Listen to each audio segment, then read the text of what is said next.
ব্যবসার সূত্রে পরিচয়, সেখান থেকেই ঘনিষ্ঠতা।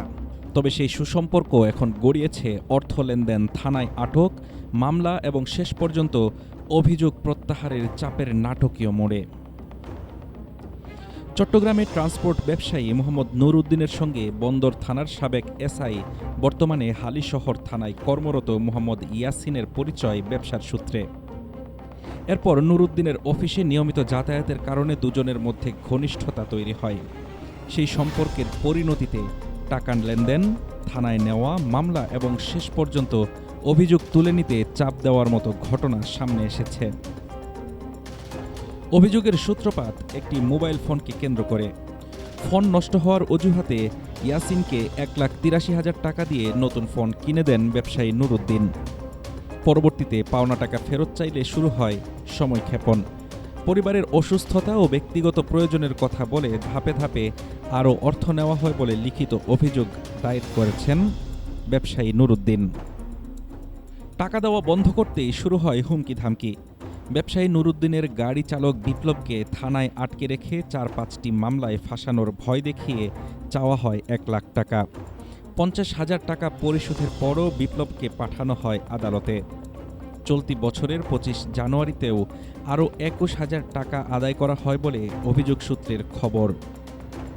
কয়েক দফায় হয়রানির শিকার হয়ে সাবেক পুলিশ কমিশনার হাসিব আজিজের কাছে লিখিত অভিযোগ দেন এই ব্যবসায়ী। সেখানে অভিযোগ প্রত্যাহারের চাপ ও ক্রসফায়ারের হুমকির কথা তুলে ধরা হয়। থেকে 6-7 লাখ টাকার উপরে নিছে এই পর্যন্ত উনি আমার থেকে। এরপরে আমার একটা ড্রাইভার বিনা কারণে তুলে নিয়ে গিয়ে, বাসা থেকে বিনা কারণে তুলে নিয়ে গিয়ে তারা নিয়ে গেছে। আমাকে বলছে 4-5টা মামলা দিবে। এরপরে বলছে যে টাকা দাও 1 লাখ। পরে আমি 15,000 টাকা দিছি। পরে আমার ওই ড্রাইভারকে 80 চালান দিছে। এরপরে আবার ওর মোবাইলটা ওনার কাছে ছিল, ইয়াসিনের কাছে ছিল। ওই মোবাইলটা আনার টাইমে ও আমার থেকে 50,000 টাকা নিছে ওনার কাছে। আমি এক হিসাবে হতে গেলে আমি জিম্মা হয়ে আছি।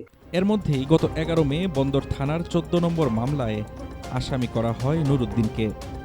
যদিও এই মামলার সঙ্গে নিজের কোনো সম্পৃক্ততা নেই বলে দাবি তার। ক্যাশ টাকা দিয়েছি, একটা ক্যাশ টাকা দিয়েছি। ক্যাশ টাকার একটা ভিডিও আছে, আর কল রেকর্ড আছে। টাকা দিচ্ছি যে এরকম কল রেকর্ড আছে। আমি ওনার কাছে খুঁজছি, যখন খোঁজার পরে উনি বলতেছে যে এই টাকা দিবে না। এরপর থেকে উনি আমার পিছনে লেগে আছে। আমি ওনার কাছে জিম্মি হয়ে আছি টাকা খোঁজার পর। হ্যাঁ, ওনার এই অভিযোগে কিছু হয় নাই।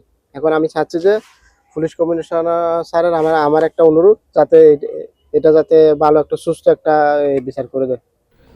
পূর্বের অভিযোগে প্রতিকার না পেয়ে গত 18 আগস্ট বর্তমান পুলিশ কমিশনারের দ্বারে যান নুর উদ্দিন।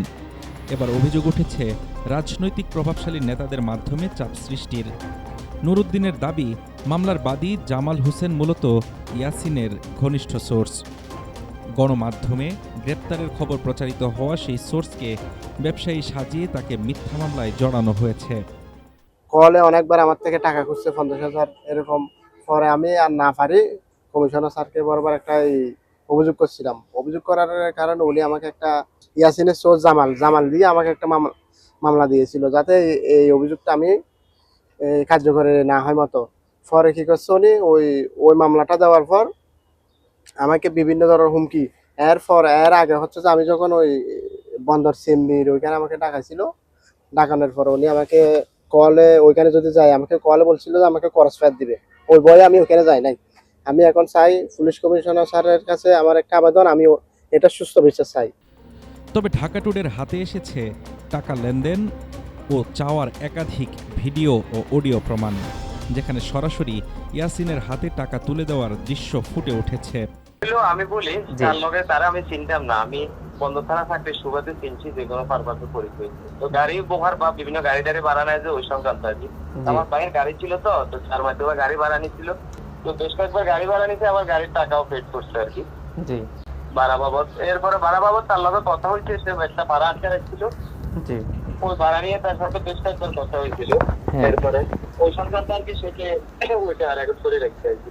এটা প্রয়োজনে তারে কথা বলেন। আবার আপনারা আরেকটা সত্যি কথা বলি ভাই, প্রয়োজনে আপনি সে কি ব্যবসায়ী, ওই এতে মূল পয়েন্ট হইলো ধরে সে তো এগুলা করে, বোখারি করে, প্লাস আমরা বন্দরে সে আরেকটা কাজ করে, বন্দরের সোর, সে বিখ্যাত সোর। প্রয়োজনে তার ডকুমেন্ট আছে, সংগ্রহ করতে পারেন। সে তো ব্যবসায়ী নিজের পরিচয়, এটা তো ব্যবসায়ী কিনা ওই জিনিসটা একটু ভেরিফাই করেন, সমস্যা নেই।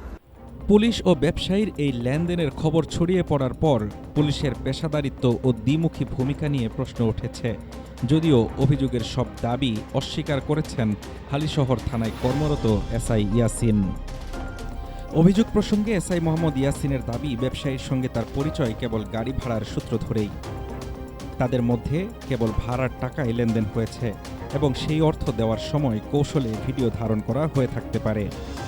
তবে অভিযোগকারীর দাবি সম্পূর্ণ ভিন্ন। তিনি জানান তার কাছ থেকে অবৈধভাবে টাকা হাতিয়ে নেওয়া হচ্ছে এবং চাপ প্রয়োগের মাধ্যমে এবং বিভিন্ন কৌশল অবলম্বন করে এই টাকাগুলো হাতিয়ে নিচ্ছে। হাফিজুর রহমান তুষার, ঢাকা টুডে।